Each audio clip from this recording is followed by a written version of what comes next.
The Fest for Beatles fans is the original and longest-running Beatles celebration since 1974. Can you believe it? Oh my gosh. It's here in Chicago this weekend, and joining us now to tell us what guests can expect is historian Mark Lewisohn. Thank you for joining us. Pleasure. So I had a chance to do a little research on the Beatles years ago, only to find out that they got their entry into the Chicago market, into the United States through Chicago, through VJ Records, which was founded right here in Chicago. South Michigan Avenue. Yes. Yeah, they were signed Record to VJ. Row. Yeah, exactly. They were signed to VJ as their first American record label, and they put out the first two 45s, Please Please Me and From Me to You. And then things went wrong with VJ and EMI, the host in England. Yeah. And VJ dropped the ball. And about 6 months later, the Beatles are the biggest thing ever. Oh, gosh. And VJ dropped the ball, all because one of the directors gambled in Las Vegas. Yeah. Something like $800. They couldn't afford to pay the bill. Yeah. The contract got cancelled. And that was it. It's a true story of what could have been. Could have been. But the Beatles went on to be great. Yeah, obviously. Sure did. How did Evanston get involved in getting the written songs? That was because you're talking about Northwestern University. Yes, sorry. Yeah. That has 6, I think, Beatles manuscripts. Yeah, it's the only something one like that. outside of the UK that has it. Yeah, they have the collection of the composer John Cage.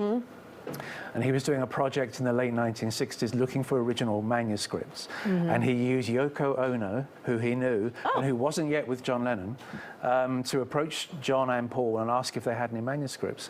And she ended up with, I think, 6. It may be more. And they're still in the collection to this day. That is crazy. And if you ask to see them, you have to have an armed guard. Oh, really? Yeah, they're really valuable. So is that how she met John? She met John already at an exhibition, but Paul says that he sent her to see John. Yeah. And so in Paul's mind, he was part of that chain. So the Evanston collection is a part of how they met, as Paul says it. Yeah. All right. Wow. So these are little tidbits that we will find out about at Beatles Fest that's taking place this weekend. Tell us about a little bit more about what goes on during, is it the 4-day fest, right? Friday evening to Sunday evening, so 2.5 days. It's a long weekend, and it's a beautiful event at which people come together to celebrate the Beatles and all the happiness that they brought people, and are still bringing people. Sure. Lots of live music, lots of films, lots of videos, people talking, poetry contests, art contests, talent contests, many conferences and panel discussions, and it's just everything goes.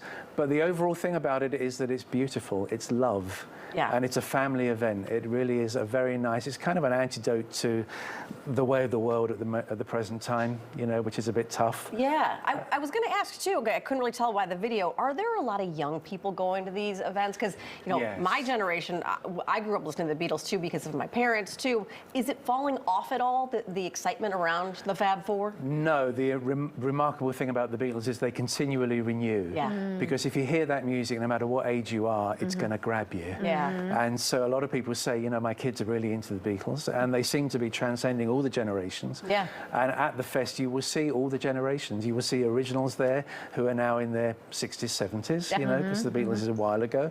But you will also see teenagers there really happily, impersonating the musicians or whatever. It is beautiful. Yeah. It absolutely is. Have any of the Beatles ever appeared since 1974 at one of these fests? No, I think they know that they have to keep their distance, but they did embrace it early on.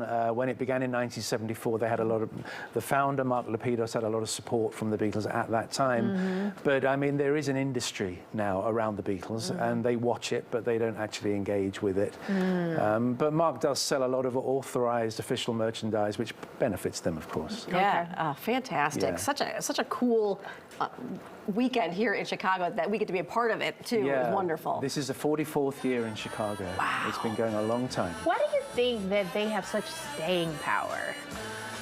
Because they were original, and because they were true, because they were bright and funny, because they were super talented, because they were honest, because they were There was nothing artificial about the Beatles. They weren't made, they weren't designed by committee. It wasn't a team of people who put them together in a marketing way. They were just themselves. And that was the most beautiful thing, because the combination of that with their talent, it just projected them further than anyone had ever been before. Well, Mark, thank you so much for coming in today. The fest sounds so much fun. We really appreciate it. It's going to be great. Weekend. Yeah, thank you.